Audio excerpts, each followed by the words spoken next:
everybody. Good afternoon. Hope everybody's doing well.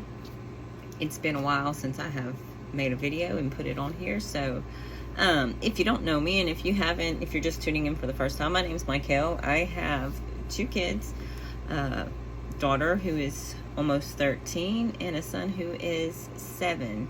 I have been homeschooling since my daughter started 2nd grade. She's in 7th, so like 5 years almost, roughly. Anyway, we have been homeschooling our son since the very beginning. He did do a little stint in private school for about a total of 3 months, we'll say. And we pulled him back out.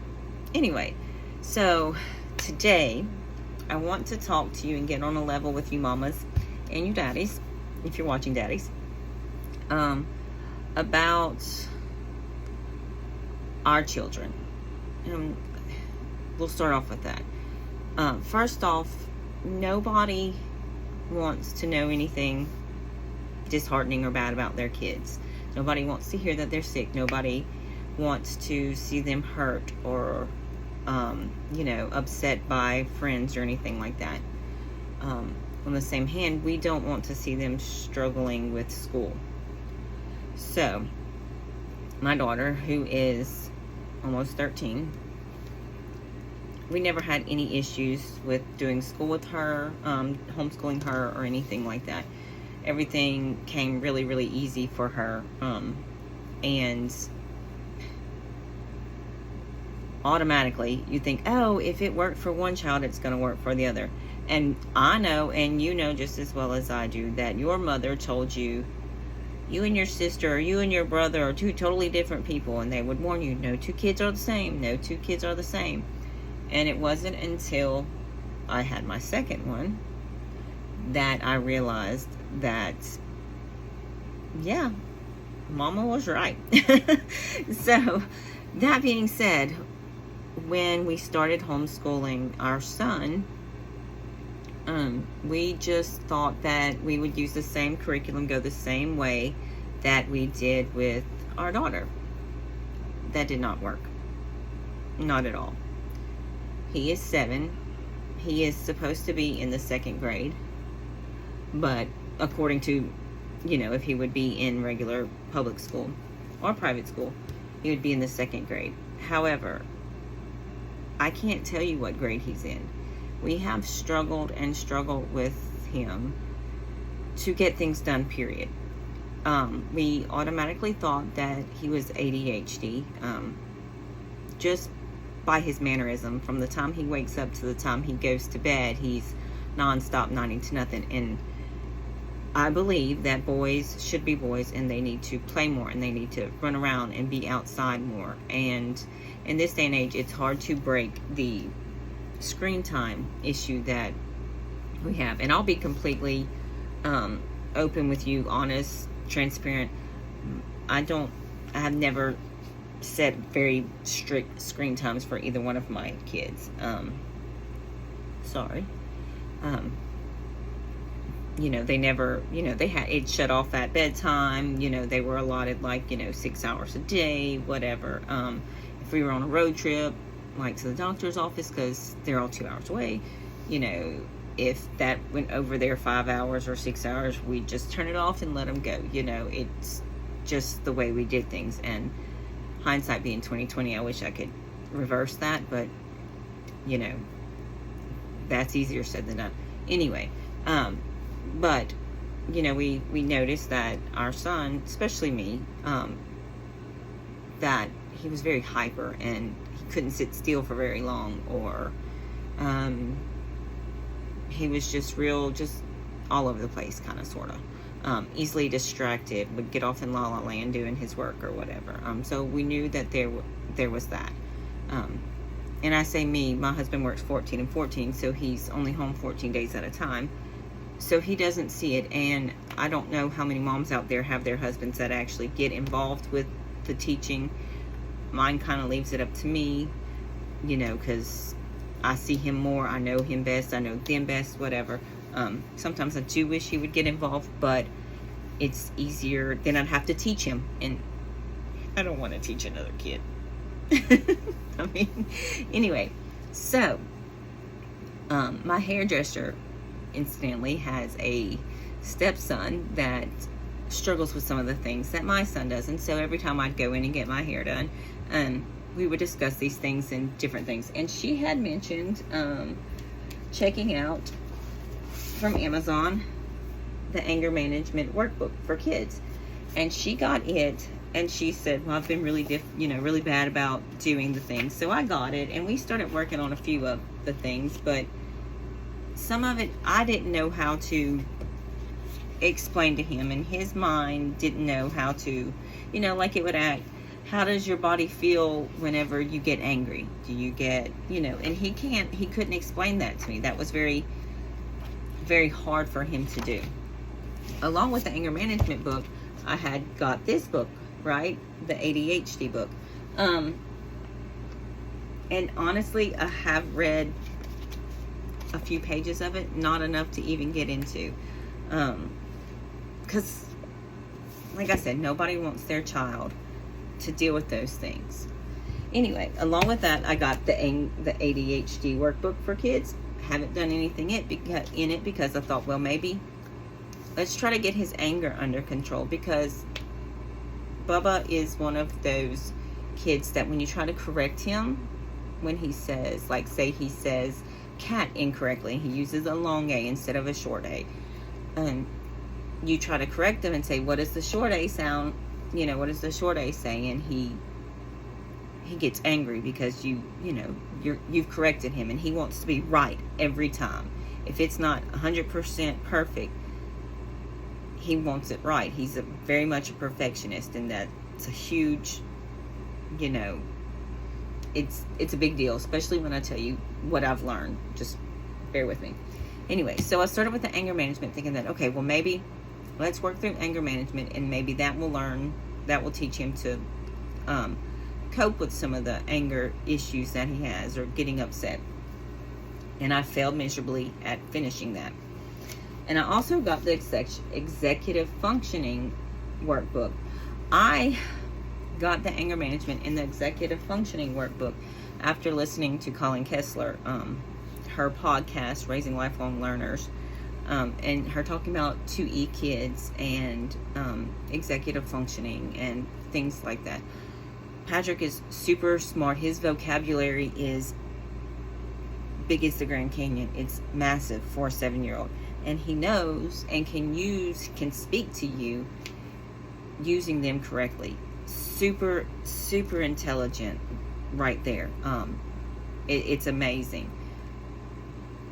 So I kind of feel like he falls into the 2E thing, but maybe that's just me, thinking he's a super smart kid. I'm his mom. I'm supposed to be biased.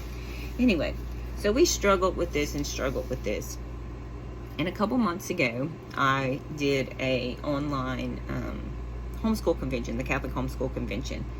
And on there, they had the Nectar group, which was, or is, a group that they do brain training, and they can test the cognitive abilities of your child, and give you the results of that. And if you homeschool, you get a discounted price, and yada yada yada. So without asking my husband, because I had enough, it was to the point that I could not teach Bubba. I couldn't get anything through to him, and he'd get upset and I'd get upset, and it'd just be fighting. Like, I can honestly say that he didn't go through an entire kindergarten course or entire first grade course. So he's got bits and pieces, just because it's been so difficult to get work done with him. And it's gradually gotten better as he's gotten older, but at the same time, it hasn't.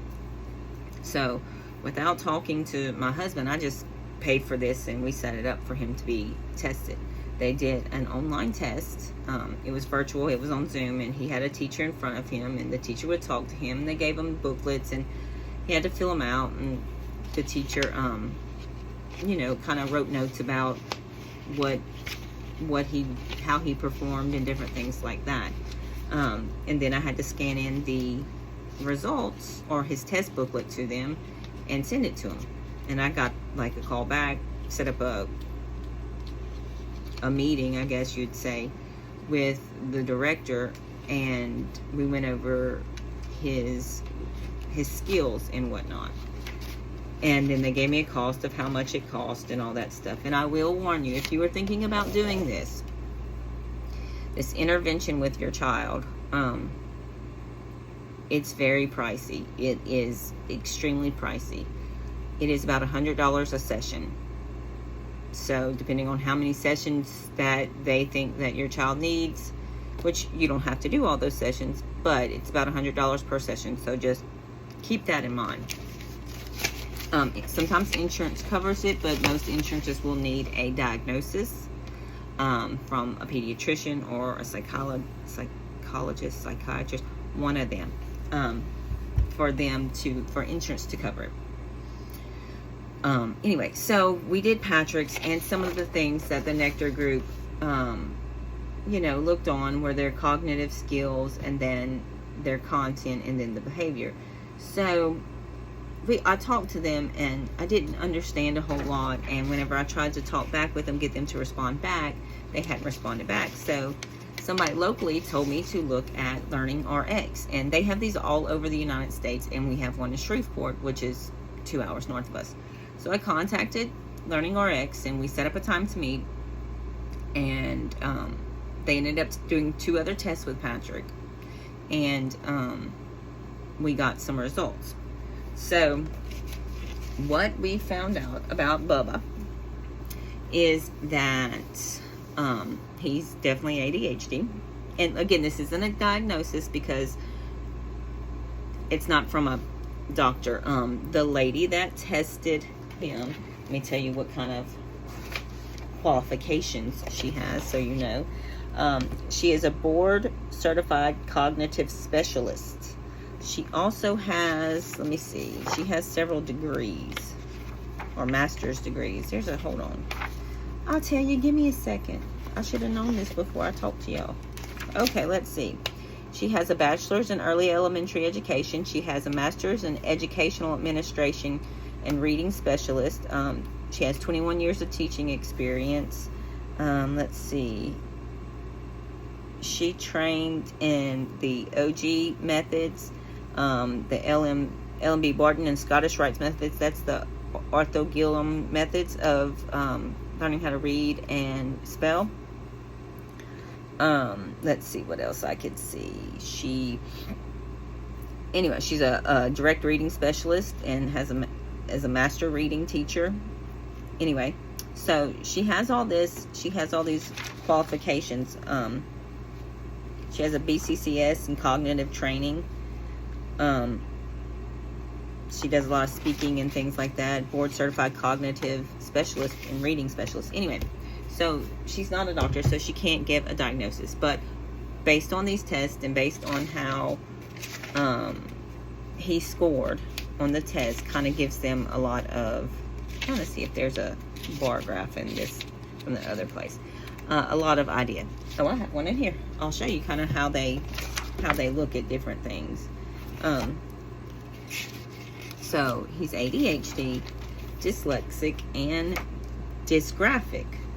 So we knew, Mama and Daddy knew, that he was likely going to be ADHD. That was just kind of a given, I guess you'd say, just because we're his parents and we know how he works. Anyway, so they did that, and we went ahead and decided to sign him up for intervention. And again, it's costly, about $100 a session. He's going to start brain training one-on-one, like twice a month. They really want it more than that, but I'm 2 hours away, and our plate is full enough with jiu-jitsu, and the kids are taking theater class, CCD. And everything's far for us, so I had to limit it. But the other time's going to be done virtually, and I can do virtual whenever because I'm internet. We're good to go. Anyhow, so we're going to do that. But I wanted to say that whenever we heard that he was dyslexic, I first thought, well, he can read. Maybe not great, which, I mean, I think he reads pretty good, but Dyslexia is more than transposing your, your letters around or your numbers around. And I didn't understand that. And after I read into it, I was probably dyslexic, or I probably am dyslexic. One of the signs of dyslexia is when you're trying to take notes in a class, in a lecture or whatever, you focus too much on getting the whole sentence or the whole statement of what was said down, that you miss 15 other things that you could have jotted down, like high points or an outline or just keywords. I can't do that. I've never been able to do that, because to me, in my mind, I think, well, this may be important and this may be important. And while some people may have 15 lines of simple notes, I'll have 4 pages of notes, because everything is important to me. I don't know how to differentiate. That's one of the things that signs dyslexia. Then they said he's dysgraphic, and I was like, well, yeah, his handwriting is kind of blah, but I mean, I haven't made him write a whole lot. That's my fault. We need to work on handwriting. But that's not even what dysgraphia is, and I didn't know that either. So dysgraphia can be, how did she explain it? If you have line paper, kindergartners have line paper. You have the ceiling, the upstairs and the downstairs and the basement, right? Well, say with Patrick, I want him to write a lowercase p. He cannot see. Dysgraphia is a visual issue. It's a space issue. It's a depth perception issue. He cannot see where those lines are on the paper to write up or down, upstairs, downstairs. He can't see that. When he dysgraphia also is a spacing issue, right? So when he writes a word, say he writes cat, he writes a C, well, his A will either be right on top of the C, like kissing, or way over here, like it's another word. So we have that issue, trying to get, like, even when I noticed when he wrote his name, he wrote P-A-T-R-I, and then, or R, and then I-C-K, it would be way off in left field over somewhere, and I was just like, Patrick, you gotta keep your letters together. He can't tell that. It's a visual thing. So I didn't know this. She said whenever he reads, he wears glasses, he's nearsighted. Whenever he reads, he has something real close to him. So whenever he reads, the words either look all waved together, or they're swervy, or they're hit and miss. In other words, there's a bunch of blank spots in between it. So that's how he sees. So dysgraphia is not a learning disorder so much as dyslexia is. It's more of a visual thing. Your brain can be trained to work with that. It's just got to be trained. Just like if, you were born, without a hand, and you have to learn how to, you can be trained to do a lot of things with just one hand and learn how to use, your what's left of your hand or whatever, but you've got to be trained to do it, right? She also told me, and I thought this was really helpful and maybe helpful to some of you moms out there, that you have to think of dyslexia as a pool, say a swimming pool, and you've got cracks in your pool, and you keep filling it up with water, or trying to fill it up with water, and it's not filling up because what's happening? The water's just running out. She said, so what do you got to do? You got to patch all those holes. You got to fix them, right? Once they're fixed, then you can start adding the water, and then you can throw in the, the floaties, and then yourself, and then, you have fun, right?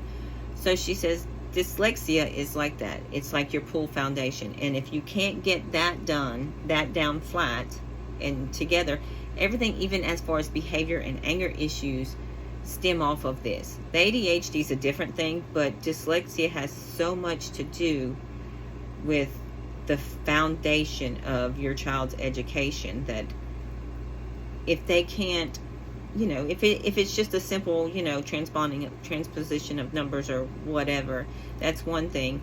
But if it's other things,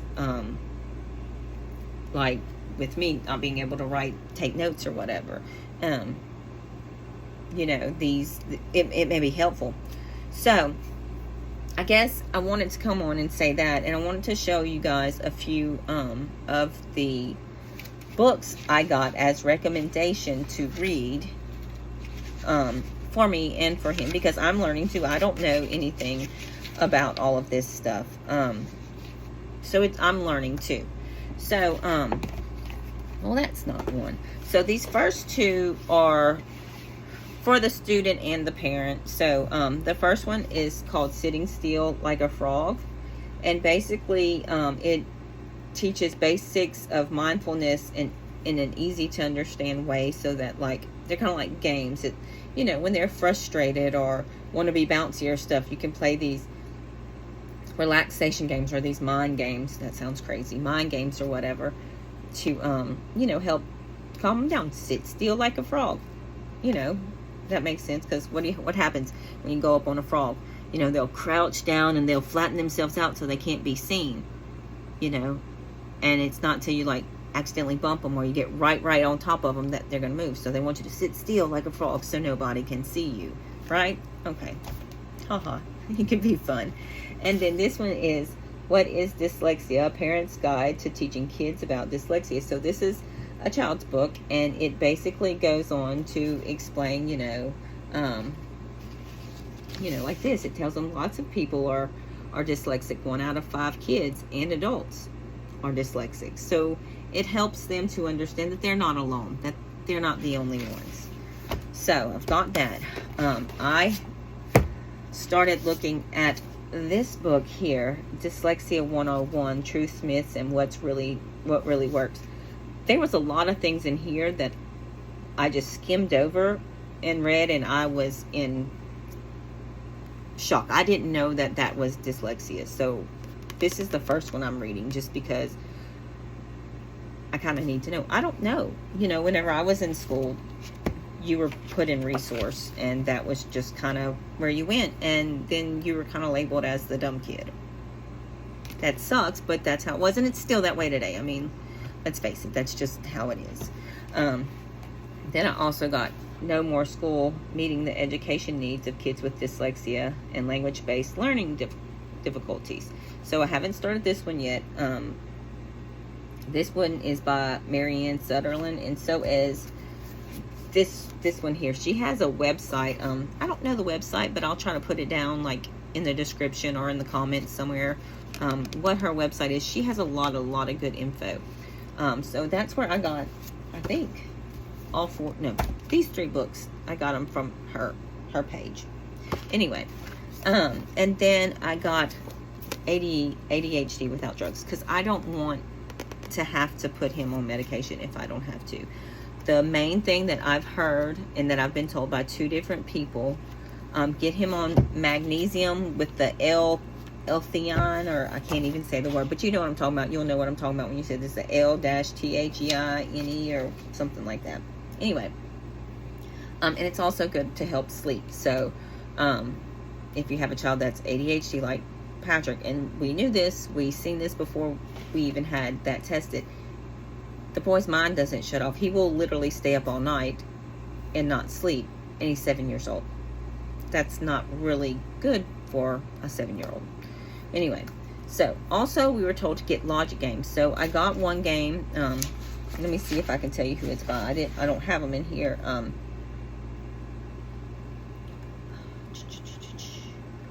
No, I don't have the name of, but it's called Hoppers, and it's Frog Solitaire, and it's kind of like the game that you play at Cracker Barrel with the little pegs, and you gotta jump them all and just leave one stick. You know, you win if you just leave one stick in there. Hoppers is the same way, and it's got different cards, and you set it up. One person logic game. You set it up according to the card, and then you gotta solve the problem. He also has Traffic Jam, which I figured he would like that because it's got cars, and he does. He loves it. He wants to. It's all the cars. You set them up the same way, and you got to get the red car out, and you have to be able to move the cars, and they can only stay in their lane and all that stuff. And we got another new one. I cannot think of what it's called, but it's another new logic game like that. Curriculums. For Patrick, they said with his brain training for dyslexia and stuff that he's going to do so much reading that I don't really need to teach him another reading curriculum, that my job is to just read to him. So I encourage you, if you think your child is dyslexic but you don't have the funds to test him or whatever, check out some of these books that I mentioned And they said read to them, read to them, read to them, read to them. That is going to help so much. For math, I'm confused with math. Kinesthetic learning for especially your ADHD kids and even dyslexic, if they can physically touch something, it helps them a whole lot, to where they're constantly moving and they're constantly having to feel something, right? Because that's what kinesthetic learning is like. It's not just sitting still and writing. They've got to write. They've got to, roll the dice. They've got to, cut and glue. For what else? Some curriculums that I have been told about for that are Math UC, Start Right Math, The Good and the Beautiful, Math with Confidence. I'm trying to think if there's some more. A lot of people use CTC Math online. We tried that. It worked for a little while. Patrick no longer likes it. It is driving him insane. I don't know. I don't know what happened. I really don't. So just mamas, daddies, don't give up. It's hard, and nobody wants to accept that their child has a learning disability. I mean, let's face it, we all want our kids to be perfect, but you learning along with your kid is not only going to encourage them, but it's going to inspire them too, for one. And it's dyslexia is something that that can be rewired. Our kids' brains can be rewired, and that's what brain training does for them. It's just getting their brains to be rewired, so to speak. So don't get discouraged. Don't throw your hands up, and just remember, you homeschool them for a reason. If they were to be put in a public school or a private school, things would be different. They could just pass them on because they would memorize sight words and just pass them on, and then whenever they got to middle school and they couldn't read, they'd have issues. If they're ADHD, and you don't want to medicate and you don't know how to get them calmed down, they're going to be labeled as the bad kid, sent to the office, or they're going to want you to medicate your child. Mamas, daddies, there's a reason that we homeschool our kids. There is, we do this because we love our kids and because we want what's best for our kids. And a lot of times, public school is not necessarily the best idea for them. So, chin up. Keep on going. Keep researching. You'll figure it out. We got this. So, I hope this helps everybody. If you have any questions, I don't know all the answers, but maybe we can go into more detail. So if you have any questions, just drop them down in the comments, and I'll see what I can do to help you answer them. I'll link these books in the bottom in the comments or bio or whatever. I don't know. Do they have a bio on these things? Anyway, y'all like and subscribe. I'm going to try to keep up with this more. We've had a hard time trying to figure out Bubba. So I think now that we've got him figured out and got it going, you'll see more of me. And it may not be all field trips. It may not be all socializing. We may, hit hard on some dyslexia things and things like that. But we'll work it out. Anyway, I hope to see y'all later. Y'all like it, subscribe. Bye.